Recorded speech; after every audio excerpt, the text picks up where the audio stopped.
Hey everyone, I'm Nadine. And I'm Eric. And welcome to Bookish Nook. Today we're doing a Divergent movie review, and I thought it'd be fun if we had a non-reader perspective adding to my thoughts. So, just for a general review, non-spoilery review, I thought this movie was done really well. Not as well as Catching Fire, though, but a lot better than the previous book-to-movie adaptations we've been having lately.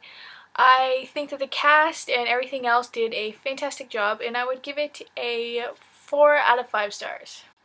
I thought it was alright. It's better than City of Bones there, for sure. I'd give it maybe a 3.5 stars. Alright, so now for the spoiler part of the review. If you have not seen it or not read the books and you don't want to be spoiled for either the books or the movie, leave now.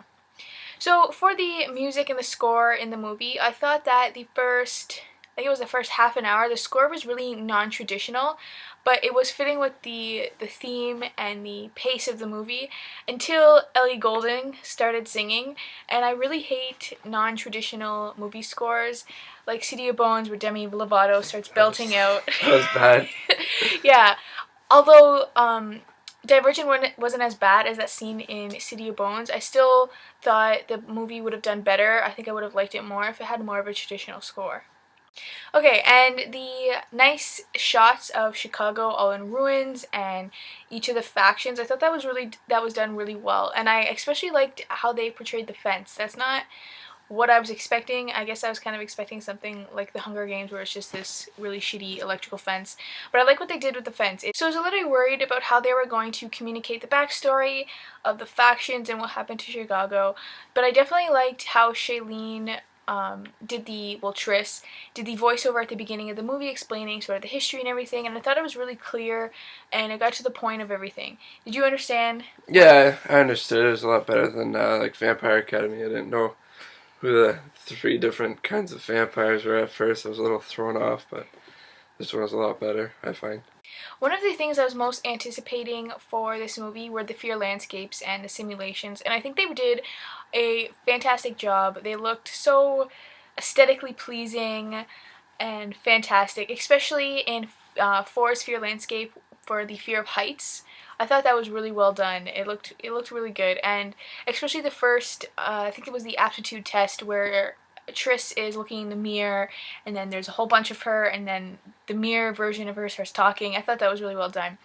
Except the last fear landscape that Triss goes through is her own, and instead of shooting herself, she ends up shooting her family. And I thought that was an interesting choice, and I wonder if they made it because there was already a suicide in the movie and they don't want to sort of advocate suicide. So I don't know if I agree with that choice because it was really went to the theme of selflessness as bravery, so I didn't really like that change. So now I just want to talk really quickly generally about each of the actors. So first off, Shailene Woodley did a fantastic job as Triss. I was a little worried because she has that look where she's really innocent, and if you've seen The Spectacular Now that she starred in, and the other one too, with the drunks there. Isn't that Spectacular Now? Yeah, that's The Spectacular Now. Anyway, she comes off as this really timid person, and she's got that look, but she did a fantastic job portraying Triss, and I completely believed every second of it. I can't get her out of my head from that one show where she got pregnant, so she kind of ruined herself for me. Okay, on to Theo James. Oh, I don't like that guy. I thought that he did a good job portraying Four, although there were a few lines that came out really like awkward and stumbly. Yep. But I don't know if that's just him or the script, because some of the lines he said were a little corny, and I wish they would have stuck more to the source material in Divergent as opposed to just new material, because I think, just like Catching Fire, the source material really lends itself nicely to a real-life portrayal. So I wish they would have just stuck to that more often. The dynamic with Peter and Molly and Triss was not there at all, and the one girl, Molly, you have no idea who she is. Even in the movie, he turned to me and goes, "Who is that girl?" So if that was sort of kind of like an Easter egg for the people who've read the book, because they know who she is. But I think Miles Teller did a good job portraying Peter, although he's not the Peter in the books, and you don't even know that he's the one who tries to push Tris off of the chasm, you just see Will, and we're gonna get to Will in a second. But I think that Peter didn't get to come across as such a douchebag because he didn't have much screen time, and I was really looking forward to that dynamic between the three of them, although we didn't get it. I feel like Will was completely glossed over. You have really no idea who he is. And same with Al. Al and Will, I can't remember which video I was watching, but the person made a comment saying that they looked really similar, and I did have a hard time disentangling who they were. I thought they were brothers. Yeah, so I think they could have maybe changed their hair color or something.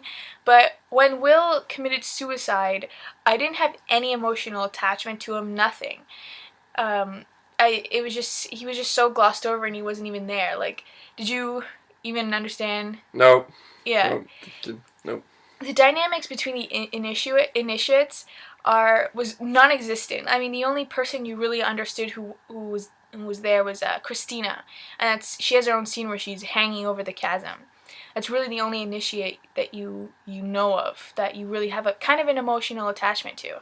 Although Caleb wasn't in the movie at all, really, he really did portray Abnegation fantastically, just like he does in the book. And I think that Ansel, I can't remember his last name, something with a G, but I think that he did a fantastic job, and you can really see the chemistry between him and Shailene. So that sort of made me really excited for The Fault in Our Stars. Now, I think my favorite actor that portrayed someone in the book was the actress who plays Triss's mother. I think she did such a fantastic job. She's not in the movie much, which is kind of sad, and I don't like how they changed how she came to see Triss, not at the family visiting day. I think that would have added an extra layer of emotion because Triss wasn't expecting her mother to come, and she ends up going. And we didn't get that line with her mother walking away saying to eat a piece of cake for her. But the ending was absolutely heartbreaking, and I think it was the best scene that Shailene did was when her mother dies and she's leaning over her body freaking out, and there's people shooting at her and she's yelling at them to stop. That was so heartbreaking. That was by far Shailene's best moment in the movie. When her father died, though, it was just she just kind of looked over and was like, I have things to do. And just kind of walked away. But there was tears in her eyes, but I just thought it was such a huge juxtaposition when her mom dies and she completely breaks down, and then when her father dies, she just kind of continues. Alright, so for the Ferris wheel scene, I thought that was really cut short and really rushed. And I was corny. It was corny too. It wasn't that corny. Yeah, it was. No, it wasn't. Yeah. He doesn't know anything. I was just expecting a lot more for it. They sort of just walked up, and it was funny, Forrest going up, and then Triss keeps going, and he goes, "Are you even human?" I thought that was kind of cute. But the actual capture the flag scene, I thought that was so rushed, although I did like how they made it feel sort of like a military war feel. But it was just kind of like they go up on the Ferris wheel, they come down, and they almost have the flag already, and then that's the end. I think that it's seen as sort of like a fine line of balance, so you don't want it to be too long or too rushed. And instead of making it too long, they made it too rushed, which I appreciate more than it being too long. But I kind of wish maybe for like a minute longer.